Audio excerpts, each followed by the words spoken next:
Welcome to Wellbeing Wednesdays. We are living in a very dynamic and fast paced environment. We have a lot of questions, many of the answers of which we find in our scriptures and epics that were written many centuries ago. To discuss the importance of these epics and much more, we have with us a very special guest, Mr. Uday Shankar, who is an IT professional with over 24 years of experience and is today a consultant and advisor to many companies and educational institutions on soft skills. He is an admirer of Gautam Buddha and has researched a lot on Mahabharata. He has authored two books, one of which is called The Untold Stories from Mahabharata, and the second one is Ancient Secrets of Soft Skills Unraveled. And he's working on his third book, which is a spine-chilling fiction stretching from 3000 BC to the present, involving Kali, the god of evil. I welcome you, Mr. Uday Shankar, to Business World's Wellbeing Wednesdays. Thank you. My first question to you is, why do you think that the epics are relevant even today? Right. See, today we are living in 2022, and whether people accept it or not, this is a period where dharma is on its last legs. Now, if you follow the Hindu yugas, it all started with Satya Yuga, where it was the most pristine yuga, and dharma was on all its four legs. Dharma is represented by a bull, and in that period, in fact, there was nothing that was called evil there. Everything was good, and saints meditated, and goodness almost flowed. Then what happened was, after the end of Satya Yuga, then came the Treta Yuga, that is the Rama's reign, and the dharma decreased by 25%. That is, it was 75 is to 25, dharma is to adharma. And then after Treta Yuga, we came to the Dwapara Yuga, where, of course, as you know, the Mahabharata and Krishna, and we got to hear all those stories. And the dharma content was further reduced, and it became 50s to 50. And today, unfortunately, we are in Kali Yuga, the worst of the lot, if I might call it, where the dharma is just on its last legs. Right? And we are living in times where it's become very difficult to live. And here, today, we find a lot of these qualities in human beings, which is not right. In fact, negative qualities like jealousy, hatred, one-upmanship, power, pelf. And then in his quest for all these things, man is now going off the path of dharma.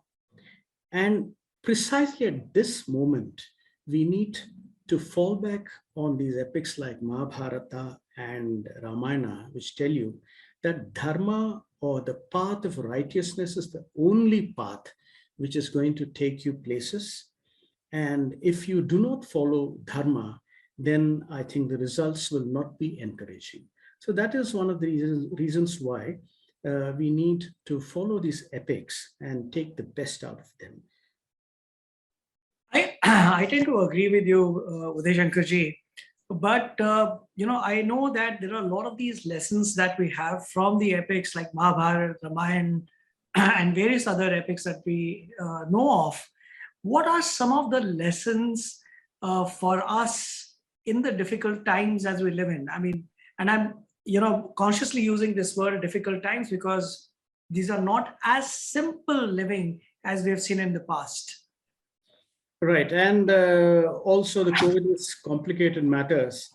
And I can understand that the last 1.5 to 2 years were very, very tough on all of us, the people like us, normal people like us who would like to lead a good life. Now, the thing that one can look at, or if I can call it takeaways, is that if you look at the Mahabharata, right, or the Ramayana, it tells us about relationships, right? That is one of the key takeaways for us from the Mahabharata, the relationship between, let's say, Krishna and Arjuna, and the relationship between Krishna and Sudama, his childhood friend, and they studied together at the ashram of Guru Sandipini. And then the relationship between Krishna and Draupadi, right? In fact, Draupadi always looked to Krishna as a mentor, a friend, a philosopher, a guide. And she would look for support from Krishna, and Krishna also supported her every time. Right? So Mahabharata is full of relationships. Even if you look at the opposing camps, or the opposite camps, the Kauravas and the Pandavas, Bhishma used to like Arjuna a lot. And even Dronacharya, he preferred Arjuna to his own son Ashwatthama, right, who was whimsical and a funny character. So that is one of the things that we learn from Mahabharata about relationships. The second thing, as I would see, is that the Mahabharata gives us a very, very clear indication that in life, retributions, revenge, getting even, destroying the other person will take you nowhere. That is one of the main lessons that I have learned from the Mahabharata. That is, you leave things because in life you will come across many people you may not agree. Right? You might have arguments at the boardroom or the corporate room, but then it is better to just leave it and move ahead. Otherwise, what happens is that the Kurukshetra war is a testimony. Krishna tries to stop the war many times, but thanks to the intransigence that was shown by Duryodhana, the war occurred. The war was fought and there were deaths on both sides. So that is one thing that is a takeaway, according to me, is the two main takeaways is one is relationships. Big or small relationships are sacred and should not be measured in terms of wealth or status. And second thing, as I told you, is about the retributions or revenge. That should not be there. I think these two are the major takeaways for me from the Mahabharata. So I'll just go a little deeper into this particular thing that you mentioned. Right. The two takeaways from what I heard you speak are that there should be a concept of letting go. Correct. That's one. Yeah. And second is there is this concept of detachment or unattachment. Don't get attached to things, to people. Keeping this in mind, if we just fast forward ourselves to today's life that we are living in, right, whether we like it or not, we are struggling with both these things. We are not willing to let go, which is why the ego sets in. We have jealousy that comes in. Correct. And once you get used to a particular lifestyle, I'm talking about specifically when you look at founders of or entrepreneurs who are starting up companies. Right. They get passionate about the idea that they're working on. They get very attached to the organization that they're developing. Right. Even though our the corporates say that the company and you are a separate entity, but in real life I've seen a lot of founders get attached to the organization that they work with until it is too late for them to act. So what is it that you what is your perspective on this, and is there something, an example that we can get from the scriptures that can drive a point? Right. Yeah, I think this is a very relevant point that you have brought, Harbinder. And I think the best example I would give is Krishna's advice to Arjuna, right? The two armies are facing each other, the Kauravas and the Pandavas, right? And here our friend Arjuna becomes very, very emotional. and says that, look, I can't kill them. They are my brothers. And out there, my gurus, my grandfather, who, uh, in whose lap I grew. So then Krishna tells him, look here, mister, you you have a lot of attachment, which is not good, right? Attachment is a function of time, right? And I'm not quoting from the Mahabharata, right? See, we have come through school, then college, then university, then our profession, and at every stage in our life, we get attached to people, right? But that is only limited for that particular frame. And once we move away from that, we forget that person, right? For example, Harbinder, I never knew you, right? And now this is a relation which is present, which is current, and which is active under the circumstances. So relations are basically dependent on time, and one should not, unnecessarily dwell on relations that have got dissolved in the past.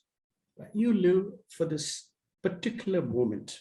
That is one lesson that I can see from this whole thing. And the second thing is, if I will come back to your example where people get so involved in their startups, so involved that finally it tells upon their health, right? And the whole world is insulated from this person. The reason is very, very simple, right? It is good to have a startup, right? It is good to grow a company. It's good to employ people. But as Krishna tells Arjuna, you do your bit and don't bother about the results, right? Now, in the startup phase, what happens is that even before the guy puts everything on paper, he thinks of how shall I convert this into a unicorn? What would be my valuation, right? Would it be about 1 billion or 2 billion? So his mind is cluttered with results which he is not sure about. And what happens is that, ironically, the focus is lost, right? Instead of concentrating on the job, he concentrates on the results, and the energy gets diffused between the two. So once again, as I told you, relationships are a function of time. You enjoy the relationship, but don't get unduly attached to it. And in the very words of Lord Krishna, you don't bother about the results. You put your maximum effort, right, and leave it there. So this is one of the takeaways that I could see from the Mahabharata. Move to the next question. I want to go deeper into this last sentence that you said. Yeah. When you're talking about relationships, one is a relationship with people around you, acquaintances. Correct. But then there are people who are close to you, your blood relations, your parents, your kids, your brothers, your sisters. Right. And while it is very easy for us to understand that one must not get attached and the life goes on, but how do we explain to a parent that don't be attached with your kids, and what do you have to explain to them when there are parents who have lost their children? Right. See, once again, I think you also being a parent will have the answer, but then maybe I'll try to elaborate it. Right. See, the relationships between a parent and the children, one cannot even put a measure to it. Every parent likes his child, his daughter or son, irrespective of what he does. And if you look at the present scenario, right, the mother and father, the couple, they shower love and affection. They bring up the son and the daughter, finally get themselves educated. And what happens is a strange paradox, right? The son goes away to the United States, and I know for sure many cases, the children have not even bothered to contact parents, right? The parents, they're searching, he went to the United States and just disappeared. That's all, right?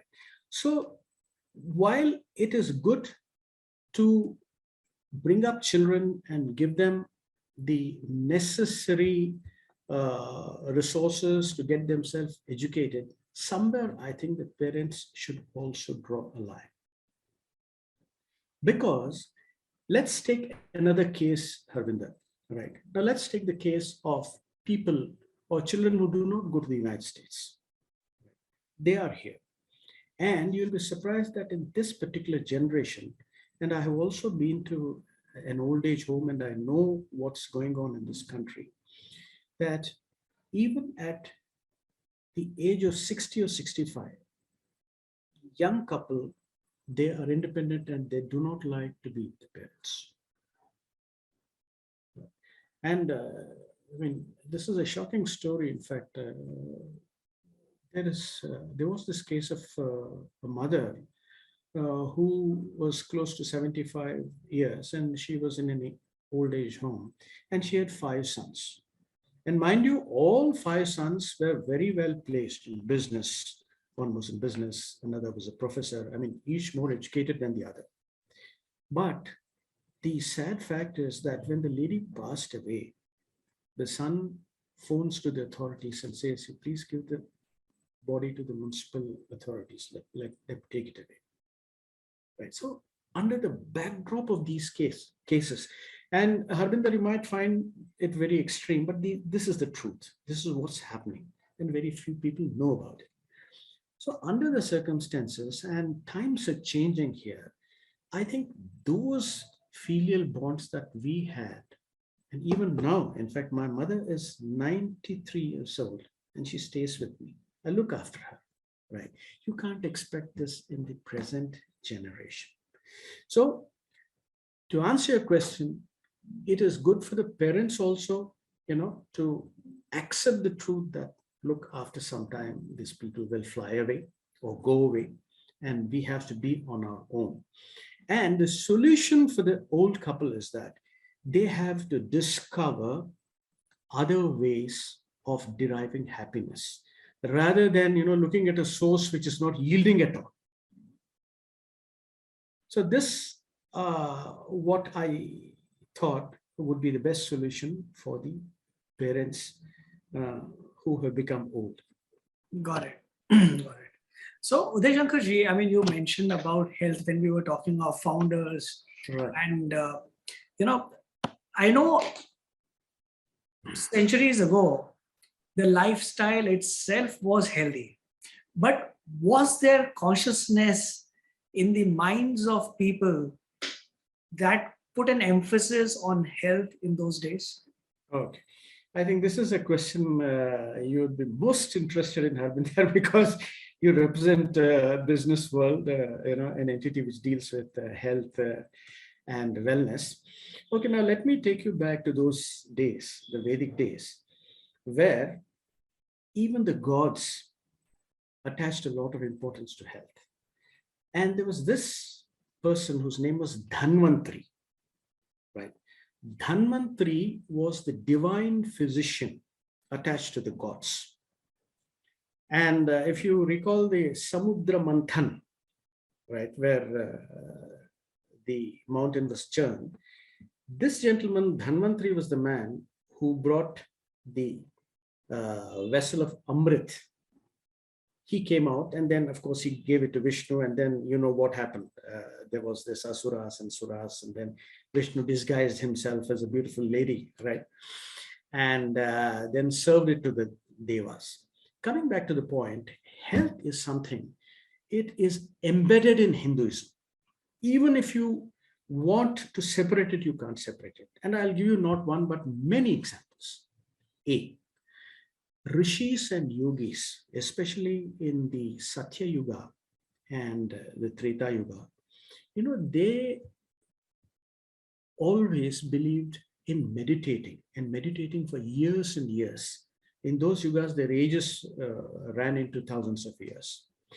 And when they meditated, that means that all your systems are in harmony, the meditation. And if you heard of these 10 chakras, meditation is a process where these yogis, what they did was they would, totally utilize the capacity of these 10 chakras from head to foot. And they would acquire such robust health that there are many, many examples of yogis standing on one leg and meditating for hundreds of years. I mean, can you imagine the kind of health? So through meditation, they cleanse themselves, and the negative energy was forced out of the system. Thirdly, their Atma or the soul always connected with God. That's the reason why in Satya Yuga there was nothing called evil at all. I would have loved to live in that yuga, but unfortunately I'm here in this Kali Yuga. So that is the kind of emphasis that was laid on health in our Puranas and in our epics, right? I mean, even a divine physician was attached to the gods to look after their health. Got it. Got it. Uday Shankarji, does Mahabharata teach us on the importance of time and the limited lifespan that each one of us has? Each one of us has an expiry date. Right. Yeah, you're very right. And I mean, taking an average of 70 years, I think let's consider that, right? 70 years is the average lifespan. And the Mahabharata has a lot to tell you about the lifespan. Right? Now, what it says is that during your lifespan, you achieve everything. Because once when time moves, time is not going to come back again. And this was told by no less a person than sage Veda Vyasa, the author of Mahabharata. And again, Harbinder, I'll tell you a story, right? A very interesting story. Towards the end of the Dwapara Yuga, Lord Krishna knew that his time was over. And he also knew that the city of Dwarka would be very soon submerged into the sea. And then what happens is that because Kali Yuga is almost there, it is on the cusp and ready to enter. So it practically signals the end of Dwapara Yuga. Then Krishna sends word to Arjuna and he tells him, look here, Arjuna, see, Dwarka will be history. So what you do is that there are a number of women, children, and old people, right? You transport them to Hastinapur, to the safety of Hastinapur. And also, after this message, Krishna also, in fact, as you know, he is hit by an arrow from a hunter whose name is Jara, right?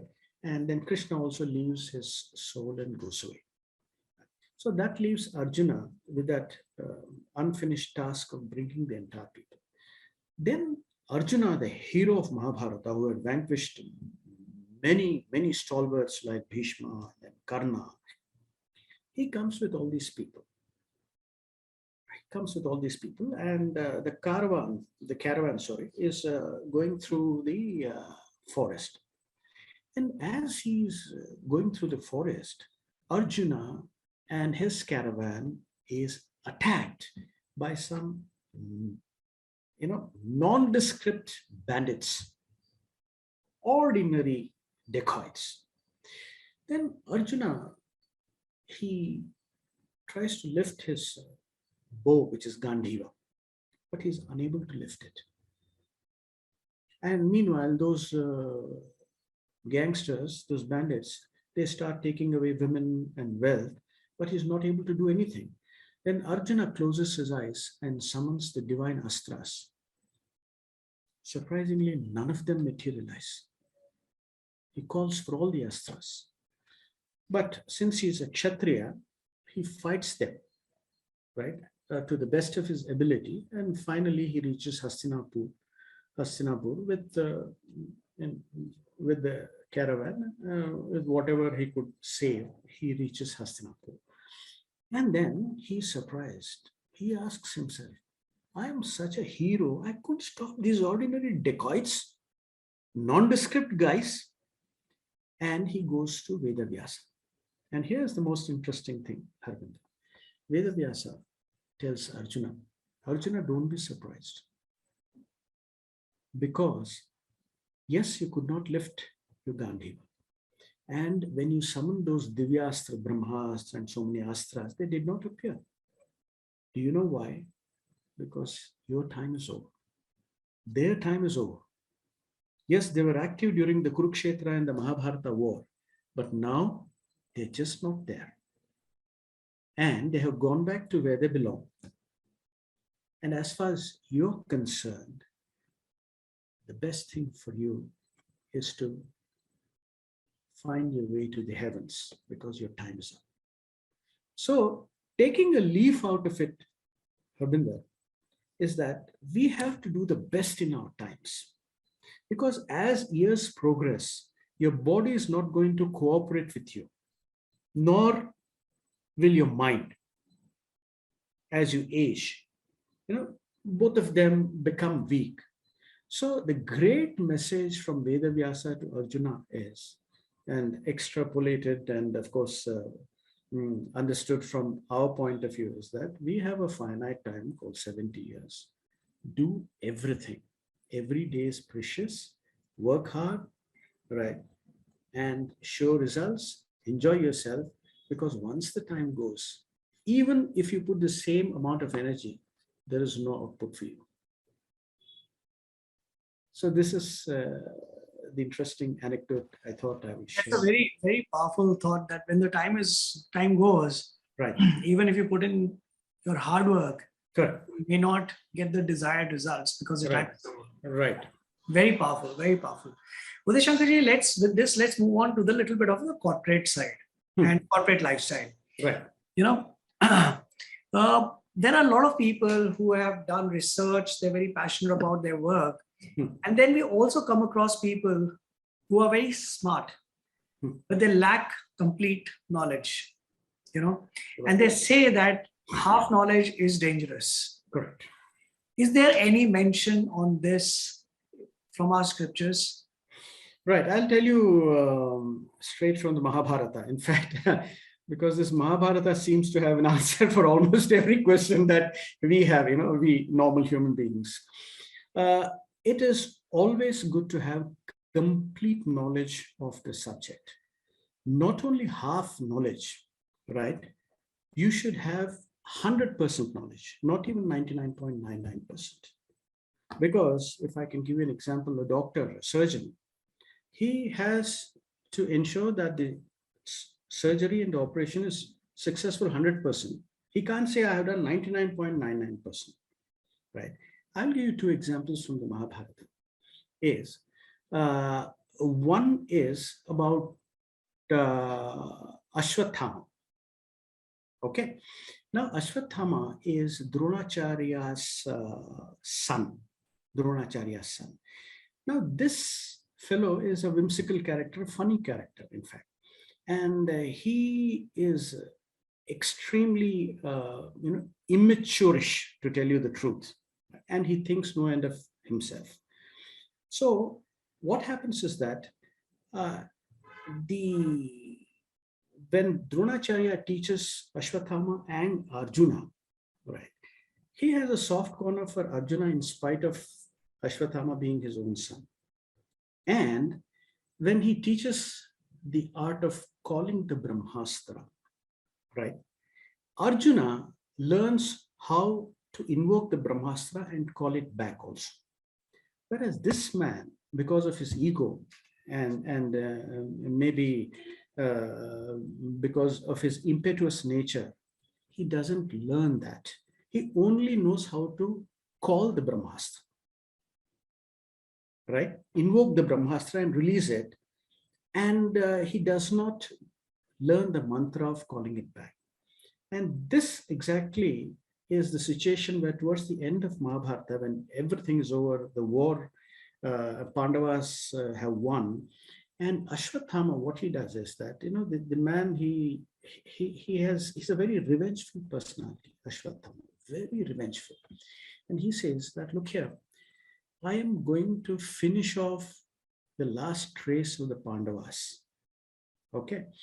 And what he does is that he aims his Brahmastra, right? He invokes the Brahmastra and aims it at Parikshit.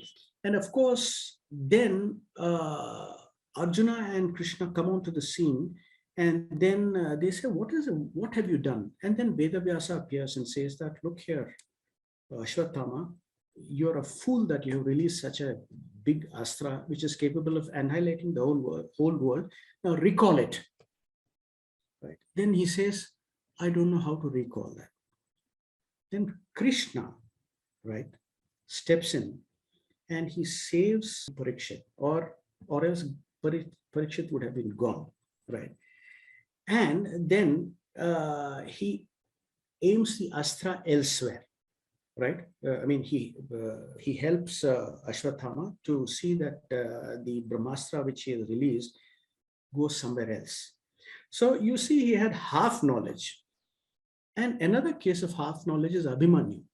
Abhimanyu himself, when he enters the Chakravyuh, right?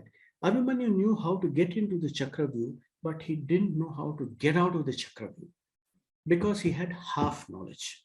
Right. So on that fateful day when Abhimanyu enters the Chakravyuha, the Kauravas surround him.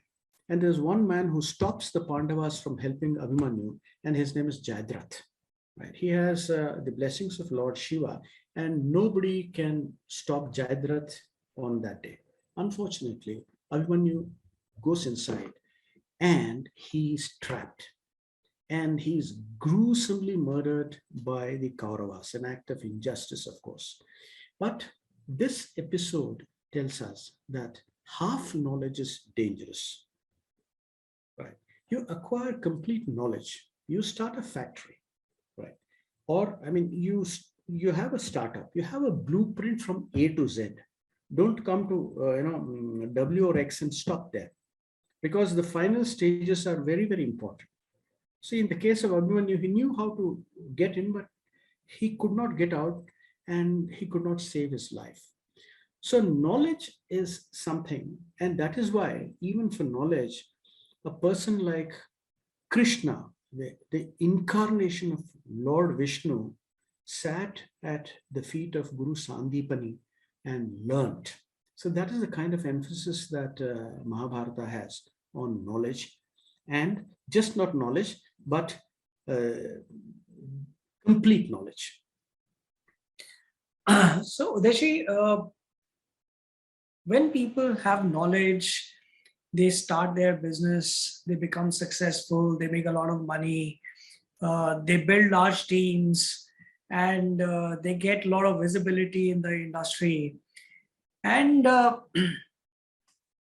gradually, without knowing or being conscious about it, a little bit of attitude gets into your head. So, you're not able to differentiate between the aptitude and the attitude. And this leads to being seen as an egoist, right? So when people become egoist, how can they gain control back on themselves so that they become internally strong and take control of themselves and thereby the situation without being seen as an egoist? Right. See, ego is something which finally brings the downfall of the person. And I can give you two examples. One is Ravana from Mahabharata. Can you begin by even explaining what ego is? Right. See, ego is a state of mind where the person thinks that he is a cut above the rest. Now, what is the cause of this ego is that the person might have tasted successes compared to the others due to some reason. And he looks down upon his peers, and somewhere in his head, a thought is lodged that these are mere mortals. Right? They don't have the skill that I have, nor can they ever reach my levels, my orbits. Right? So ego is a feeling. It's a negative feeling, in fact. Compared to ego and attitude, there's a difference between ego and attitude, right? Attitude, you have a positive attitude and a negative attitude, and one can choose a positive attitude. But ego, the problem is that it gives you a false footing, right? It magnifies your picture, which is not a true picture. And that's what ego is about. Now, as you were asking me, what should one do in order to see that he doesn't succumb to ego, right? Or he will be known as an egoist. In fact, you would be interested to know that the full form of ego is everything goes out, right? Easy hope, everything goes out. So now coming back to the ego, the person who has an ego, right? If he wants to come back on the right path, first of all, he should have compassion, right? Compassion is one of those top qualities of leaders, right? Second thing about a person with ego who wants to, uh, lead a new life is that he should empathize with the other person. He should think at a human level. And this is precisely the quality, or these two qualities I had mentioned, which will bring him back on terra firma, right? Now, I will just take a small detour and talk about Ravana, the king of Sri Lanka. He had 10 heads, right? And all these 10 heads represented a quality, right? Like Kama, Krodha, Madha, Lobha, Matsarya, Chitta. So unfortunately, if you look at Ravana, out of these 10 heads, the majority of the heads, 6 or 7, they represented negative qualities. And that is why ego overtook him, Ravana. Ravana succumbed to ego. He thought that there was nothing wrong in what I'm doing. He coveted somebody else's wife, especially Rama's wife. And what is more, he thought that it befits a ruler like him. I mean, can you imagine the ego, right? So, and the another case of ego in Mahabharata is that of Duryodhana. He had a king-size ego.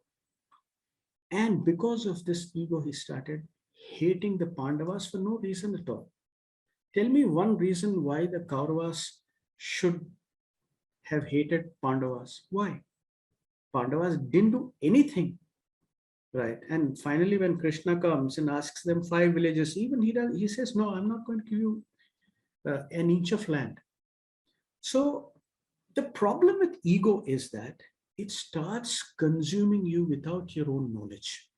It starts eating you inside like white ants, and you don't even realize. And do you know when you're going to realize that your ego has finally destroyed you? When your friends go away from you, your near and dear start distancing themselves from you,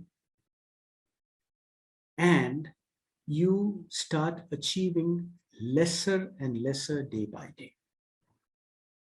Right, with your friend circle gone, relatives gone, you can't make new friends because your ego comes in there.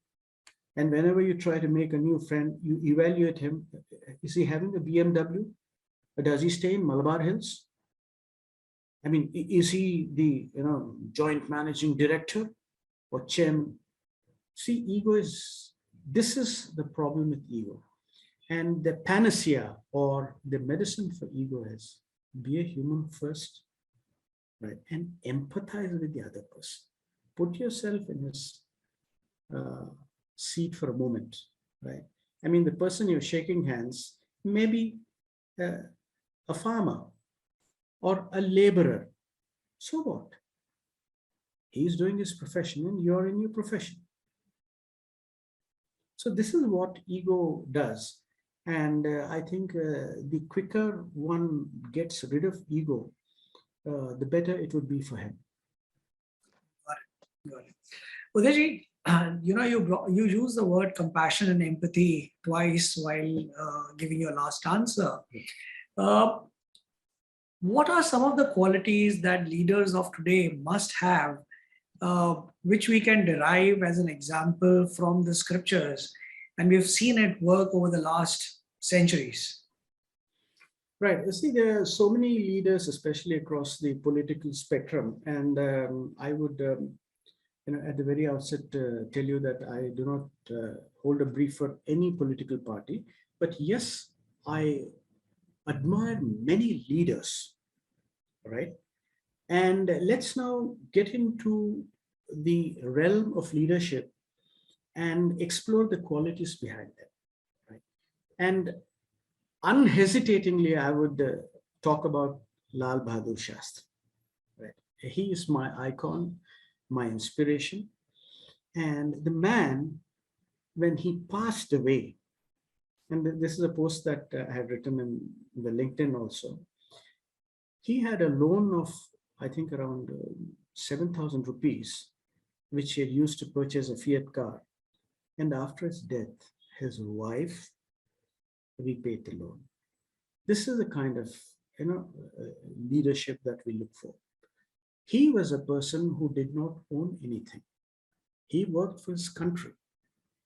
And during the Indo-Pak War also, the way he gave speeches, you will not believe, and I have seen it with my own eyes.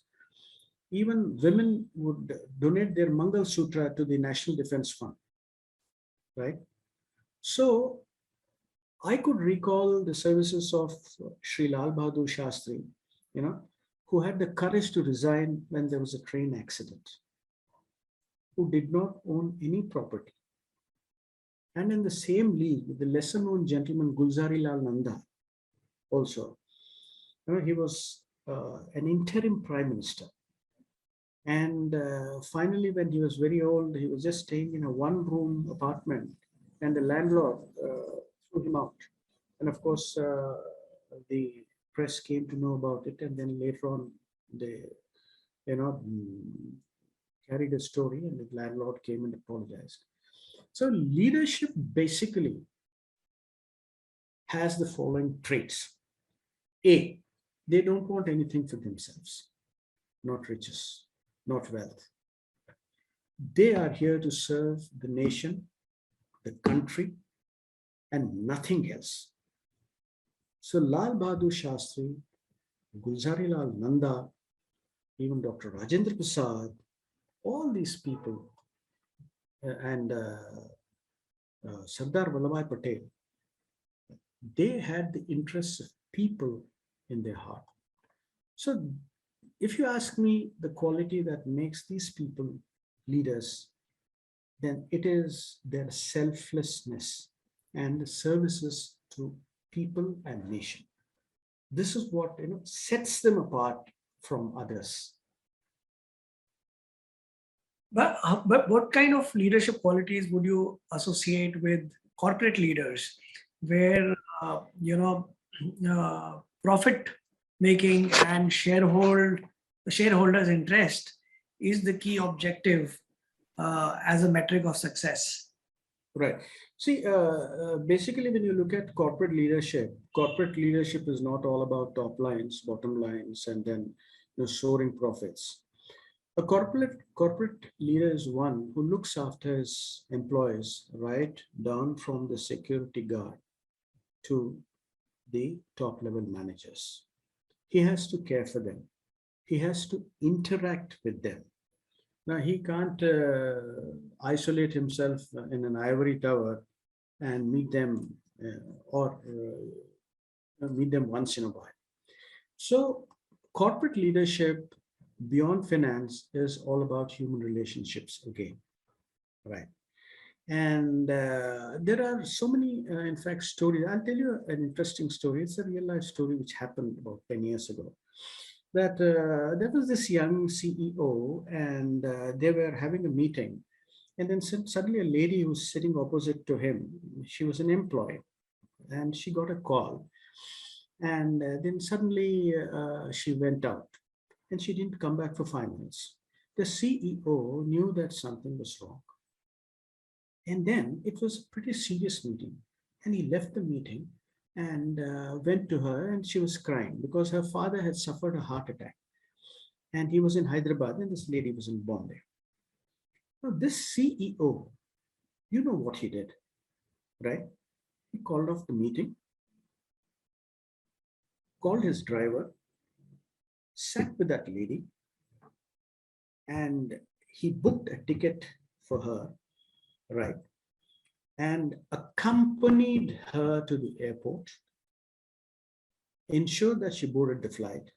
And after she reached Hyderabad, he called her twice or thrice to inquire if everything was okay.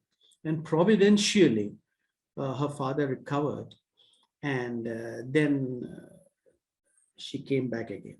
So this is what a CEO, should look like. Not those plastic smiles, and not those fantastic PPT or Canva presentations. No, at a human level, if he cares for everybody and sees that everybody is happy, then I think he would have maybe achieved much more than building a unicorn, according to me. I totally agree with you. If you remember the first question when we were talking about the epics and Mahabharata, you said Mahabharata is all about relationships. And today's biggest challenge in terms of corporate leadership is empathy and lack of compassion and people orientation and focus towards success. So I am, absolutely in agreement with what you're saying.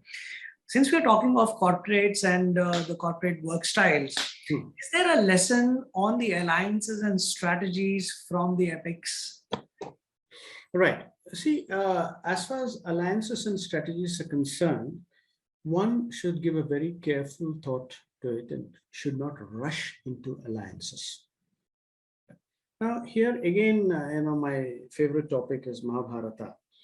And during the Kurukshetra war, right, just before the start of the war, Krishna is sleeping. He's resting. And there are two gentlemen to meet Krishna. One is Arjuna, right, and the other is Duryodhana.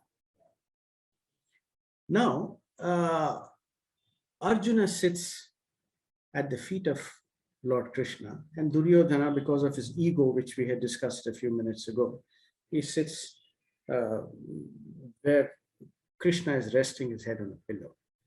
Then Krishna wakes up and looks at Arjuna, and he says, "When did you come?"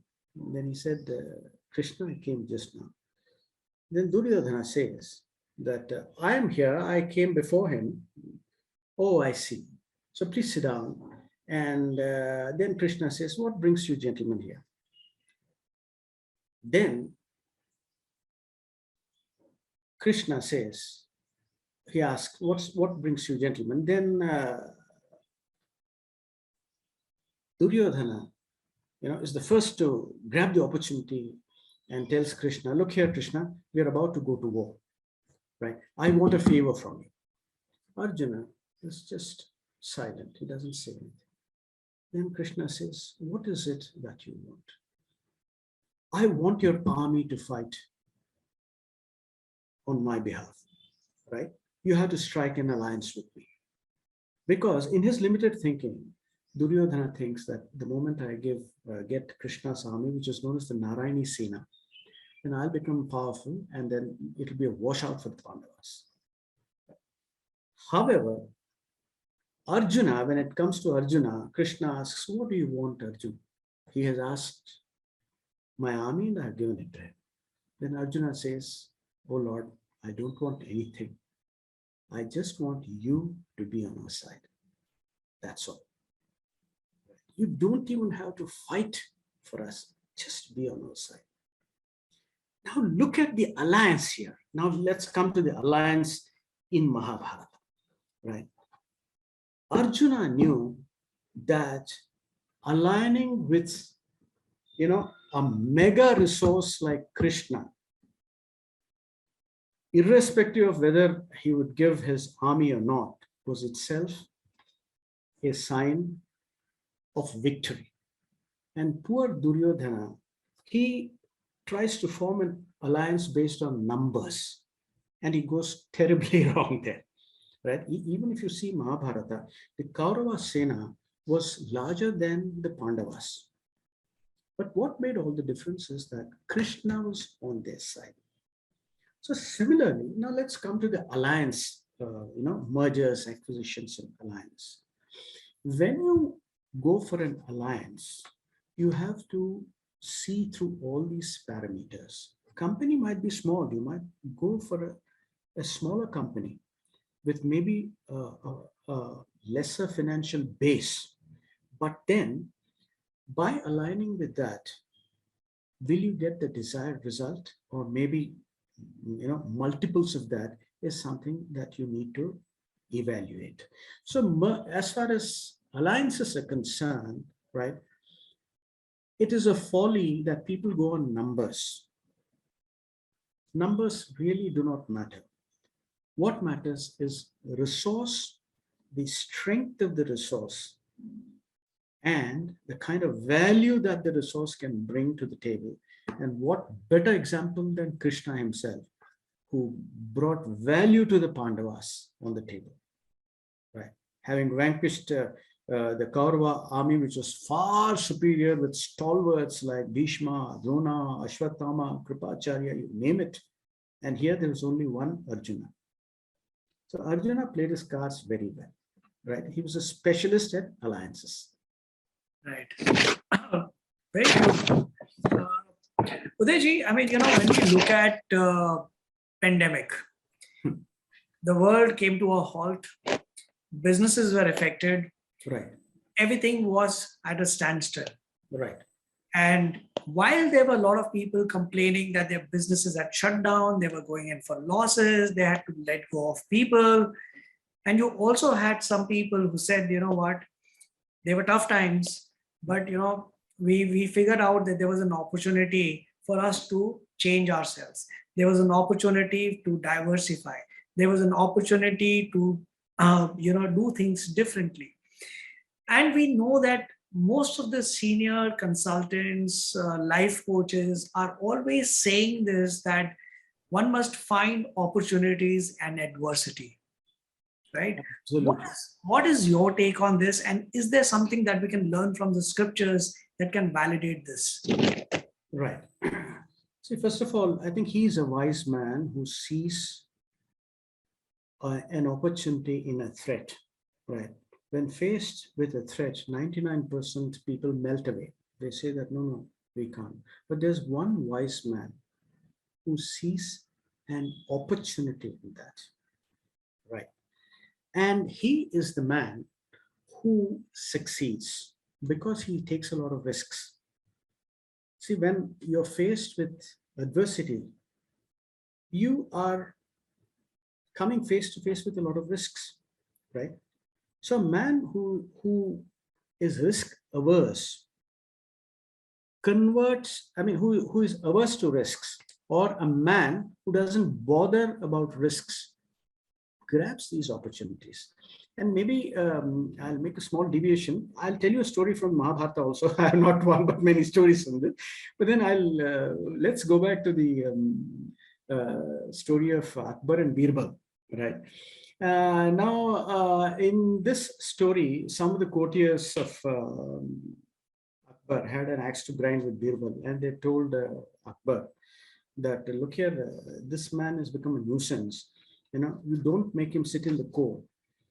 You give him such a job that we don't see his face. So Akbar called Birbal and told him that, look here, you do one thing, you go and sit on the beach, right? And start counting all those ships that pass by.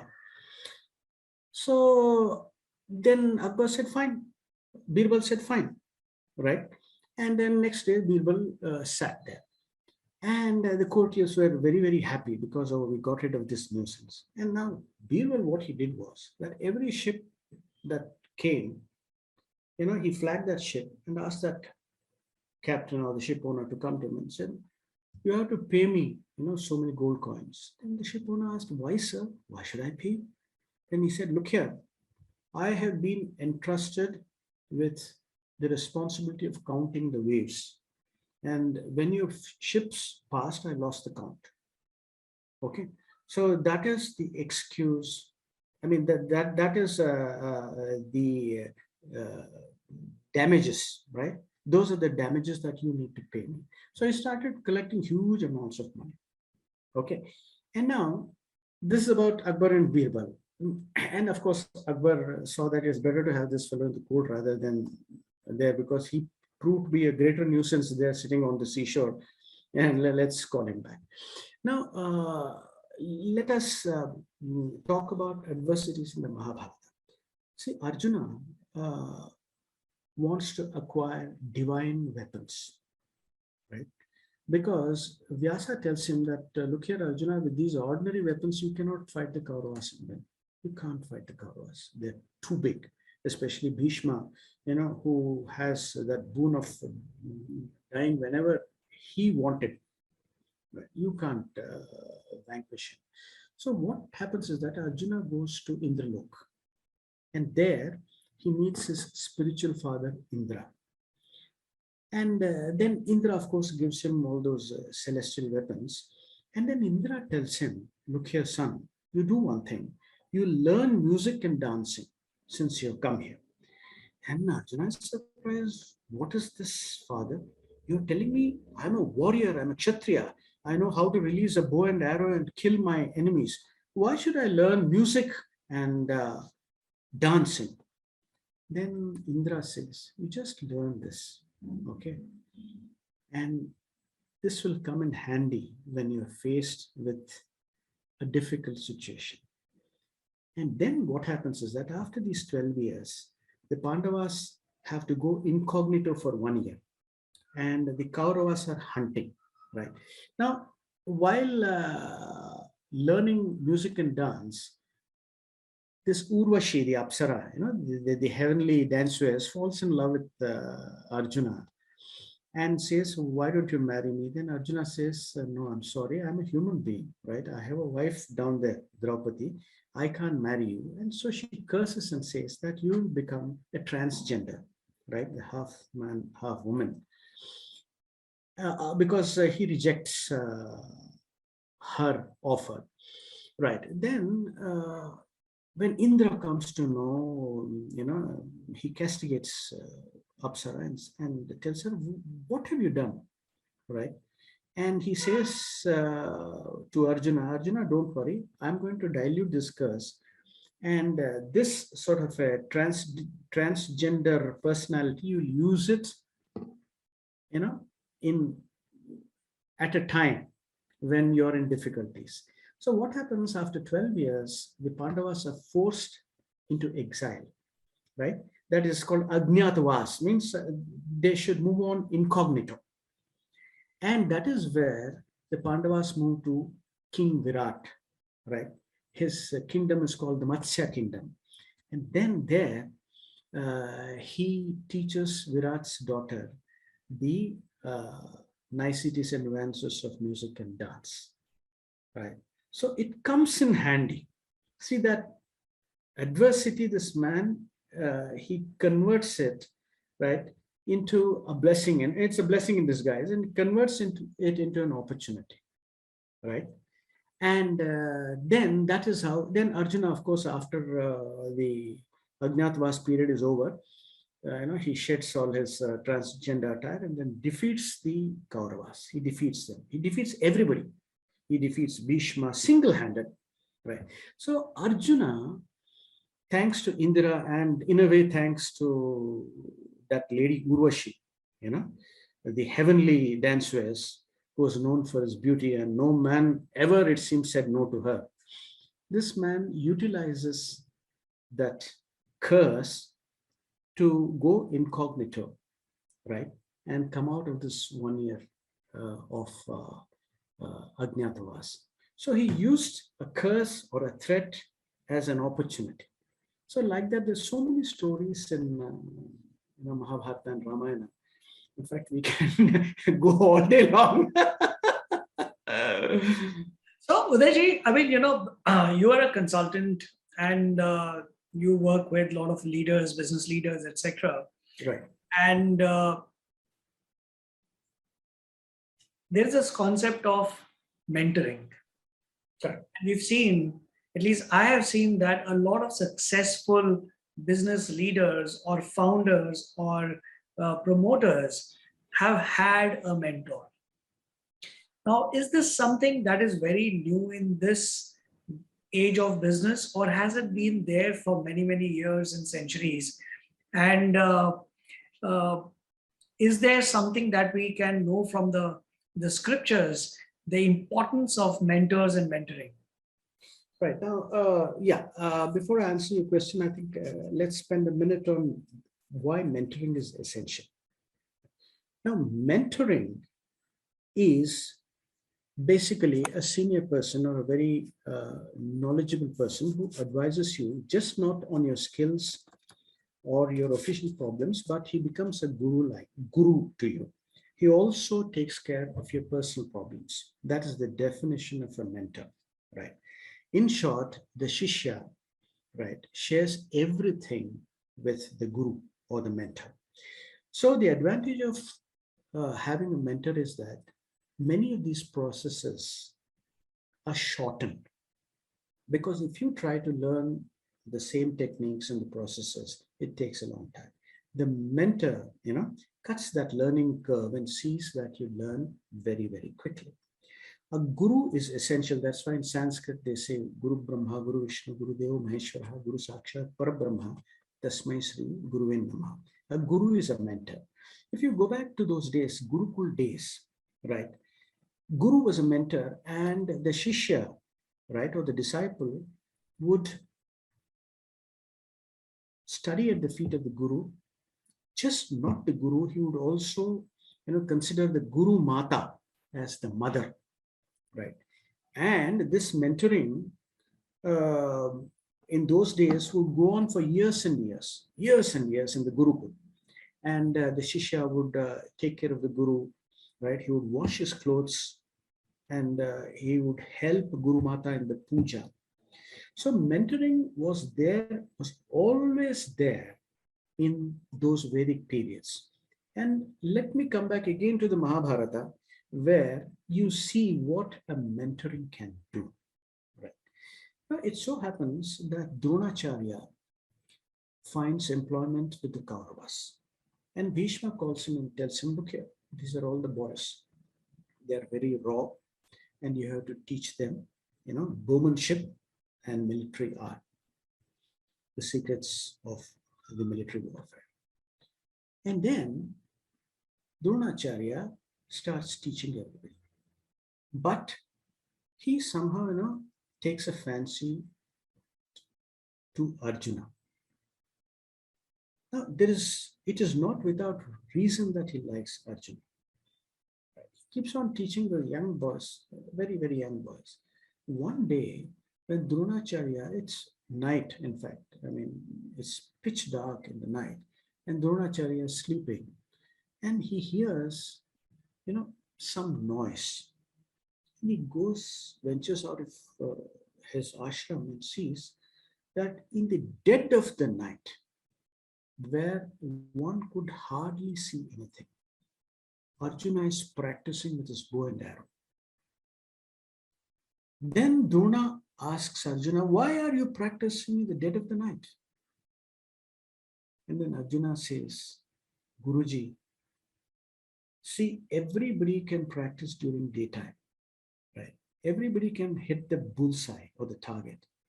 But he who practices during night and is able to, hit the target, for him, daytime becomes very easy, right? Now, what he was trying to say, that young boy, Arjuna, who Dronacharya was mentoring, what he said was that if you use the skills under difficult conditions, that is the real test for your skills. Whatever skills, soft skills, hard skills, or sports, or whatever it is. So the mentor always says, that's why even modern mentors say that I will give you a problem which is very, very tough. And if you pass this test, then we will acknowledge you.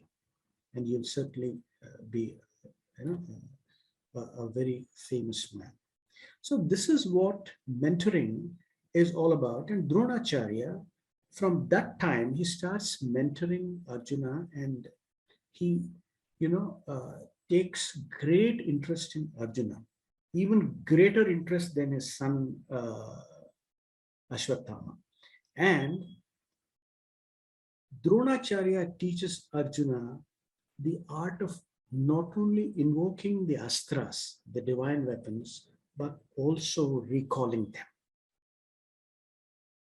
Right? Because, see, in those days, Harbinder, mentoring was so important. See, if you had to, let's say, if you wanted to invoke an astra, then you had to go through the learning process of the mantras. Astras will only get activated when you chant mantras. Otherwise, the astras will not come. So the mentorship included religious rites, before the Agni or the fire, the rituals, and then the military arts. So all this was not possible for Arjuna to learn on his own. So it's a foregone conclusion that a mentor is essential. And without a mentor, it's very, very difficult for the person to make progress. And I'll give you one last example pertaining to the mentors. Ekalavya, the man who sacrificed his thumb to Dronacharya. Ekalavya was also a very skilled warrior, and he was a challenge to Arjuna also. But what the main difference between Ekalavya and Arjuna, and that I have mentioned in the book that I had written, the Untold Tales from Mahabharata, is that Arjuna learned it the proper way through a mentor. Ekalavya did not go through that process of hiring a mentor. He was a tribal man, Ekalavya. So that is where, see, that's the difference. That's why Arjuna became the hero of Mahabharata. And Ekalavya, unfortunately, was killed by Krishna himself. Got it. Yeah, he was a cousin of Krishna also. Udayji, my last question to you is that what is it that is your opinion and which comes out of the learnings of the scriptures about learning and skill development? We've understood that the professions of today may not be there tomorrow, or the way they will be used will be very, very different, which means that we need to continuously keep learning newer stuff, adapt to the changes, upskill ourselves to remain relevant. Is there something that we can learn from the scriptures themselves? Yeah, you see, first of all, let's come to the world that we are living in, then I'll go to the scriptures, right? Now, what happens is that the skills are changing very, very, very rapidly. The skills, okay? Today, you talk about artificial intelligence, right? and then you talk about the Internet of Things. And if you do not upskill and learn these skills, you are not in the race at all, right? So now coming back to the Ramayana and the Mahabharata, okay? Now this time let me come to the Ramayana, where I'll give you an example of upgrading yourself, right? Upgrading yourself and learning. And mind you, you can learn from anybody. Even if he's your enemy, you need to learn from him. Now, it so happens that in the Mahabharata, Ravana meets Rama first time, right? And Rama, I mean, the way he releases his arrow, he practically finishes off Ravana. And then he tells Ravana, look here, Ravana, the thing is, you think that your skills that you learned is enough, right? Now you have fallen there and I can finish you off, but I will not, because you go and upgrade your skills, right? Upgrade your skills. And only then you can vanquish me. You cannot vanquish with the existing level of skills that you have. And here again back to Ramayana, Lakshmana, by the way, Lakshmana, in the final, confrontation between Rama and Ravana, Ravana gets hit by Rama's Brahmastra, and he's dying. He's almost moments away from death. Then Rama calls Lakshmana and says, look here, Lakshmana, you think that your skills are very great? They are not. Okay, because you were flattened by that arrow from Indrajit, and it took a Sanjeevani and a Hanuman and a Dr. Sushena to revive you. Okay, so you please go and learn from, sit at the feet of Ravana and learn.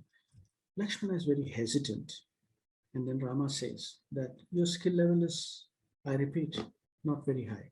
You need to learn from him. Okay. Similarly, another example of skills is that when Arjuna meets Karna, Arjuna thinks no end of himself. And the first meeting, Karna practically vanquishes Arjuna. With one arrow, he takes off his crown. The second arrow it pierces him here. And Arjuna is all at sea. I mean, they say that the rate at which Karna starts releasing the arrow, right, Arjuna has no answer. And then that evening, Krishna calls Arjuna and says, look here, mister, your skill level is nothing compared to that man. Okay. You were under the illusion that your skill levels were great. You still have a lot to learn. Okay. So the learning, upgradation, and improving your skills is something that has been there in Ramayana, in Mahabharata, especially when one warrior could not defeat the other, right? He would go, he would pray, he would go on a tapasya or a penance, acquire strength, acquire better astras. These are all nothing but upskilling from a Vedic point of view, right? So coming back to that, yes, upskilling is the need of the hour. And if you do not upskill yourself, you're left behind in the race. Well, I think, that's all we had time for discussing today. I think, your knowledge about Mahabharata, as well as the relevance of it in today's day and age, relating to the corporate world and the lifestyle that we live. This discussion has been so meaningful. I'm sure our viewers are going to benefit a lot from this. I really thank you from the bottom of my heart that you could take out time for us. On behalf of Business World Wellbeing, I really, really appreciate your taking time out. Thank you so much, Mr. Uday Shankar. Yeah, thank you.